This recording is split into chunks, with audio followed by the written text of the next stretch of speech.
Hello everyone, welcome to Rosary work. போன கிளாஸில் நம்ம ஸ்டாண்ட் எப்படி ஃபிக்ஸ் பண்ணுறதுன்னு பார்த்தோம். இப்போ ஃப்ரேம் எப்படி ஃபிக்ஸ் பண்ணுறது அப்படின்னு பார்க்க போகிறோம். கிளாத் வச்சு நம்ம ரோப் சுற்றி வச்சு ரிங்கை கீழே வச்சுட்டு அதுக்கு மேலே கிளாத் வைக்கணும். அட்ஜஸ்ட்மெண்ட் இருக்கிற ரிங்க்கு இது மேலே வச்சு டைட் பண்ணிக்கணும்.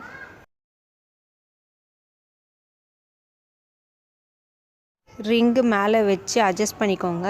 அது கீழே இருக்கிற அட்ஜஸ்ட்மெண்ட்டை அந்த குட்டி இது இருக்கு இல்லையா, அதை பிடிச்சிட்டு நல்லா டைட் பண்ணிக்கோங்க. எவ்வளோ டைட்டாக பண்ண முடியுமோ அவ்வளோ டைட்டாக பண்ணிவிட்டு இப்போ அந்த கிளாத்தை நம்ம அட்ஜஸ்ட் பண்ணிக்கலாம். நல்லா டைட்டாக பண்ணிக்கோங்க. பண்ணிவிட்டு ஒரு எட்ஜு கீழே நல்லா டைட்டாக பிடிச்சிட்டு சைடில் கீழே இருக்கிற அப்படியே ஃபுல் கிளாத்தையுமே நம்ம நல்லா டைட் பண்ணிக்கணும். இப்போ நான் பண்ணுற மாதிரியே பண்ணுங்கள், அப்போ தான் லூஸ் வராது.